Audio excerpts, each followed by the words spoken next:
Welcome to the Corona Cero Post Show. Corona Cero made with all natural ingredients and 0% ABV. The same crisp and refreshing taste, perfectly paired with a lime. What a day of action here at the end of the road for the SHISEIDO Tahiti Pro, presented by Outerknown, and we're going to go through all the major moments, the highlights, the upsets, the drama, with some great friends here on the set. Joe Trepelt, Felicity Palmatier, and Strider Raspberry Wazalewski. You've rinsed off, you've dried off. I've dried. You're on the set. How was your day out there? I'm not dry yet. I think I'm soaked all the way through still, but you know, it's okay. The day was amazing. It was beautiful, and the turnout this morning from the waves and the women was next level. The banter that you get to hear from the coaches to the boats, from the surfers, I mean, does it compare to any other position that you sit in when you're doing your job? It is so fun, and the feelings that you get, the emotions, you see guys like rising through things and women elated for, I mean, that wave today, that Sawyer Lindblad got, I'm getting chickens in just thinking about her face when she came out of the tube in disbelief that she made it. And she told me on the boat that she felt that, but then I said to her, everybody feels that. And she's like, you know, she was right there with the best guy in the water with that wave. And it was just amazing to see the level that came through today. What a moment. We just came off that last heat of the day, number 4 and 5 in the world, battling. It was Brisa Hennessy getting the win and moving on, enjoying the sunset on the boat with Chris Cote. Yeah, thanks, Joe. Huge heat. Yeah, the first heat of the day, the last heat of the day. But something I've been thinking about for the past few events is, who is this 2024 Brisa Hennessy compared to 2023 Brisa Hennessy? Wow. Yeah, I definitely don't recognize her at times, but I feel like I'm actually almost like unraveling the true essence of who I am. Like, I feel like humans are onions, and we built these walls, and it's about kind of, I don't know, tuning into the core of who we are. So that's the goal. Well, it's showing in the results. You're having a great year on the championship tour. And of course, being here in Tahiti, this is an event that I think will serve your strengths for sure. I do see some scars on your knees, so you've already paid your dues. What are you looking forward to for the next few days of competition?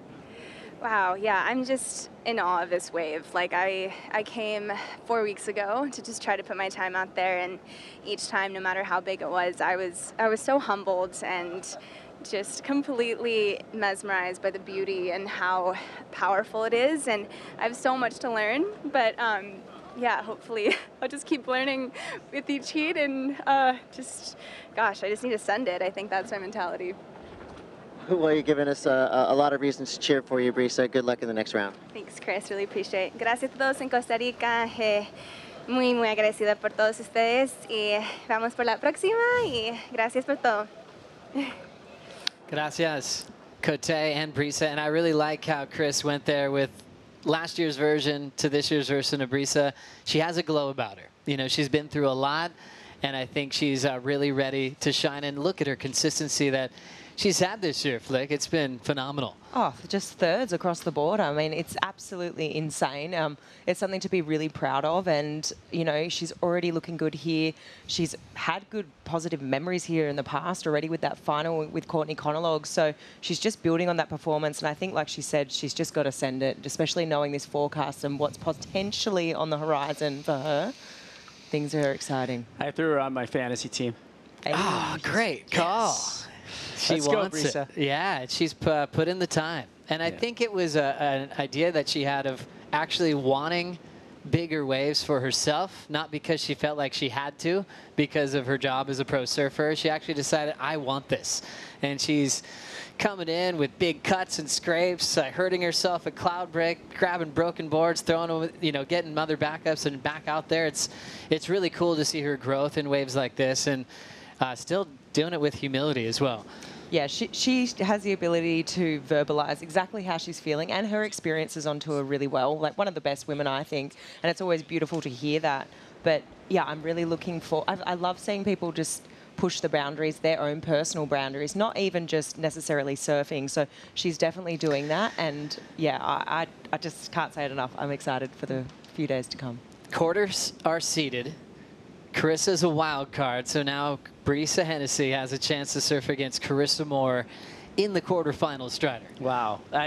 They have both been, I put up a post about the girls and how hard they were charging, and they were both in the post because they were you could just visually see them charging and breaking down barriers and doing things that were next level for them. And they've been putting in all this mental time to get themselves to a place to where they actually felt accomplished, and they did it. And now we get the chance to see them both do it out here against each other in the heats. But I feel like they're not going to really be surfing against each other. They're going to be surfing against themselves and what they are here for, which to me is a beautiful thing.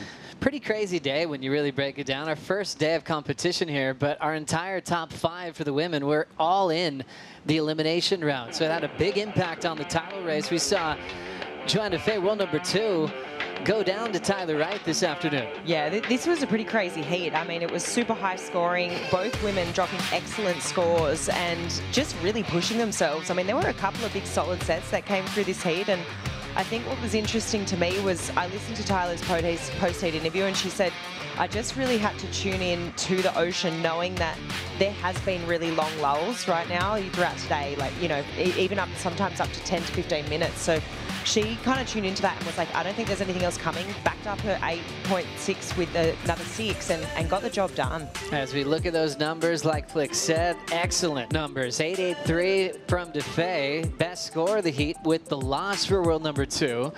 Also losing Katie Simmers in that first heat to Sawyer Lindblad. Tyler Wright moving on. Remember, she made the semifinals last year and has been improving. As we check out the SHISEIDO TD Pro presented by Outerknown finals bracket. Already in the quarters, the last round that it's reseeded. We talked about that first heat, then the defending event champ Caroline Marks will get a piece of this fired up rookie Sawyer Lindblad. Molly Picklum, world number 3, seeing some daylight on the top of the rankings, is now the top seed, taking on local wildcard Vahine Fierro and Tyler versus Tati, as Tati still wants to win this event. Strider, a lot of big heats to watch there. Oh, I'm just cringing at the friendly fire, the Vahine heat. Man, well, it's okay. I mean, it's going to be fun to watch, but these are some amazing heats, and I really like the Sawyer Lindblad, Caroline Marks heat. You know, got a couple of goofy footers that have just showed brilliance this morning, and we're going to see them go up against each other again, and I feel like Sawyer really wants to prove that she can get that backup wave. How important is that backup wave? Oh, so important. So many topics to talk about as far as wild cards are concerned. It's still getting used to the idea of Kelly being a wild card. I mean, he won out here as one back in 2000 when he took a break.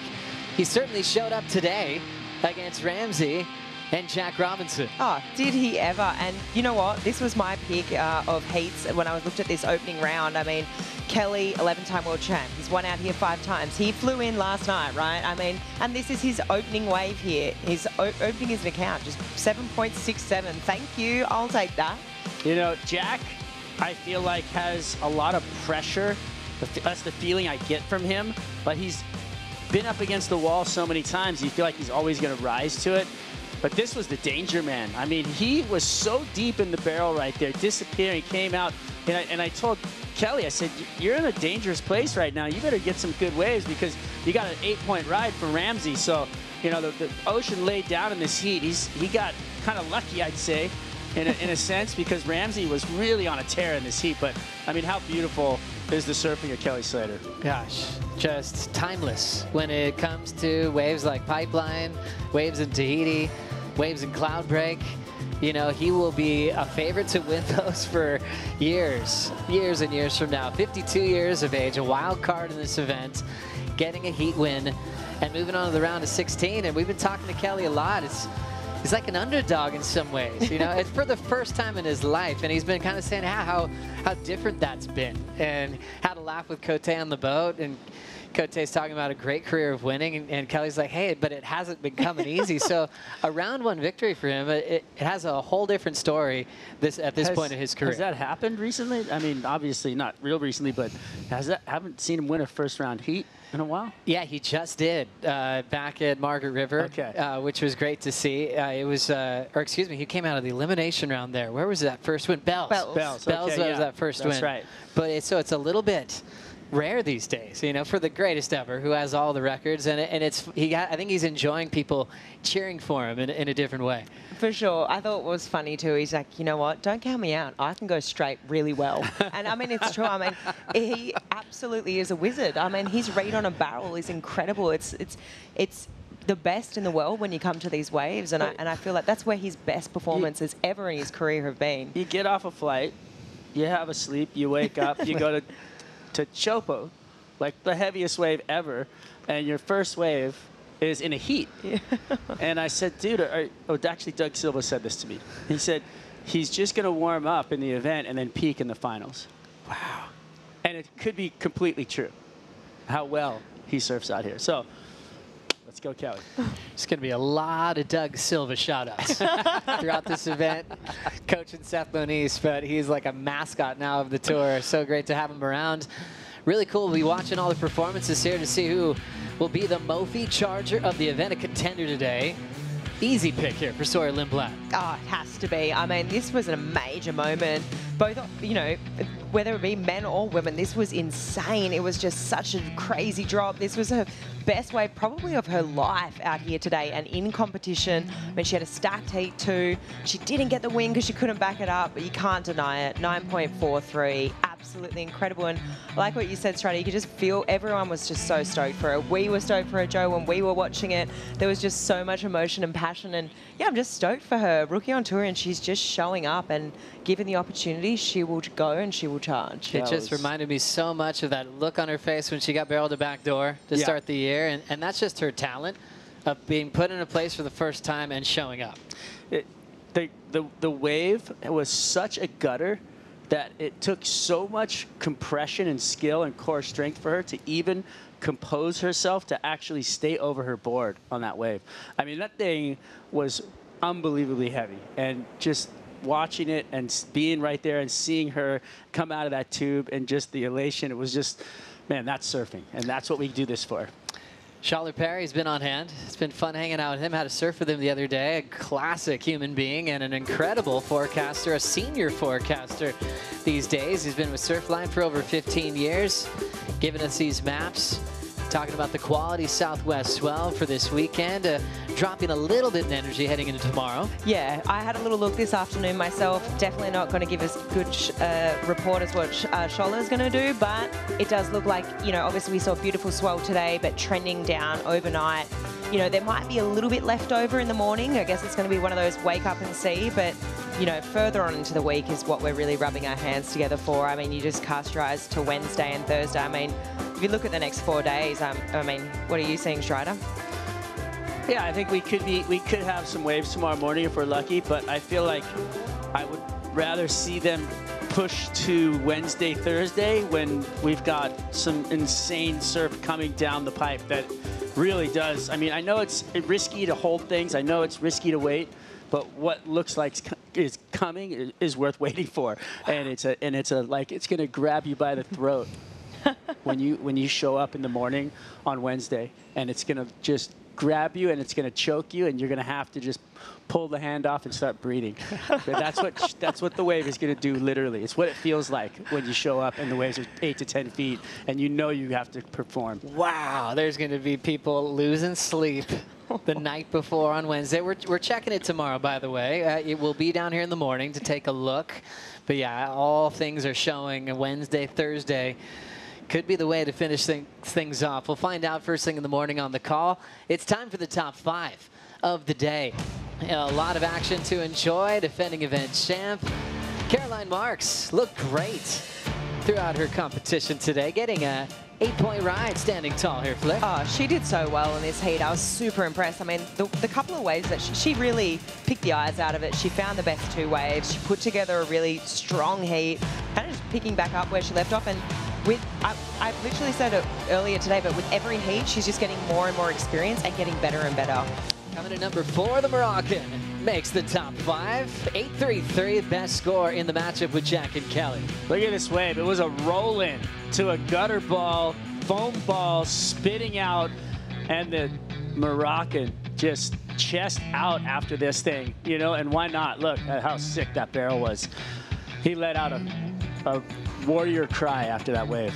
Oh, well-deserved. Great approach there, but didn't get the victory. Then number 3, our Cal turned in a 9.10. Yeah, Ryan's been a standout, I've heard, in the morning surfs, always getting the wave of the morning, and I mean, he found another one, absolute nugget in this heat. I mean, look at the distance that he had to travel in this barrel, and this thing just absolutely got bigger and bigger as it went further down the reef. It was an absolute nugget, 9.10. Good stuff, Cal. Absolute class act, this human right there. Amazing. Ryan moving on, number 2 on the top 5. Local knowledge prevails. Vahine 933, her best in the jersey at the end of the road. Unbelievable. This thing guttered out. She was way behind the foam ball and just comes over it. And I mean, that was a 10-point ride in my mind. That was just, it was a big, tall, heavy section. And when you're behind those waves, they look so intimidating pulling in. And winning the day, a rookie from San Clemente in her first start here at Teahupo'o, took a huge drop, 9.43 to win the day. Oh, what an amazing day for her. I mean, obviously she's got the hero moment here, this big heaving barrel, but then she had to switch gears in this heat. She came up against good friend Katie Simmers in the next round, that elimination round, best mates, and you know, it was tricky. I mean, the girls were only getting a couple of scores there, and Sawyer really, you know, sort of noticing that, hey, I'm going to have to go to turns here. The wave quality isn't there. There wasn't that much opportunity. And she got the job done. So really impressive, because it was 2 very different approaches to those sort of heats there. And yeah, I feel like she's going to draw a lot of confidence from this going into the quarterfinals. Well done. I just love the fact that I'm sitting here watching this stuff and I'm thinking, if you're the average guy back home watching, you'd be like, man, I can't do that. This was so heavy what these ladies are doing. It's so awesome to watch. Yeah, they are truly, undeniably, the best surfers in the world. And when you see a rookie like that step up and do something that she didn't know she could do, that's a statement. Sawyer's into the quarterfinals. That's on deck for tomorrow, but also the men's elimination round. Make a call at 7:15 a.m. local time for a potential 7:30 start. See you bright and early. Take care, you guys.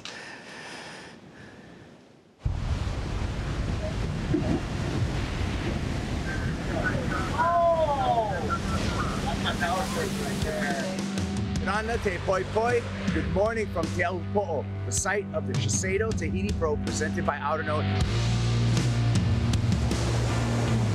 Super grateful to be back here in Tahiti. It's probably one of my favorite places in the world.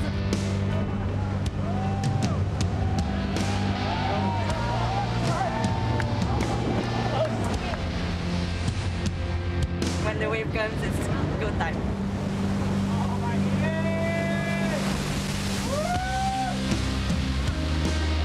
It's always the best feeling ever. And in the heat, it's like, I couldn't ask for better. I'm super excited to be back. This is a treat. I think this is what we all live for. I was really intimidated by this wave, but I would hate myself if I let the fear consume me.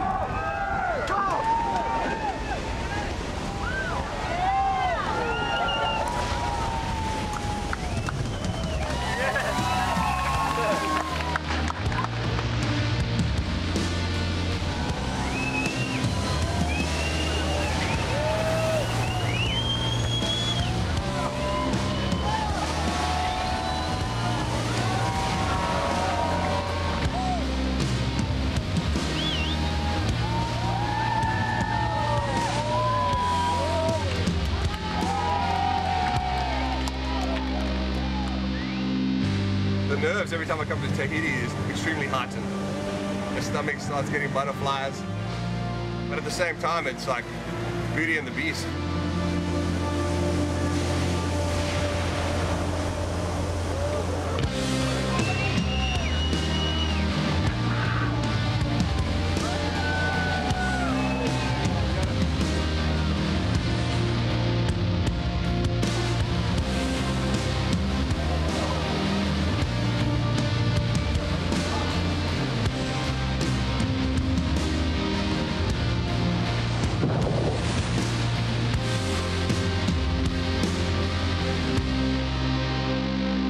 This copyrighted event broadcast is produced by the World Surf League for broadcast around the world and may not be retransmitted, reproduced, rebroadcast, or otherwise distributed or used in any form without the written consent of the World Surf League.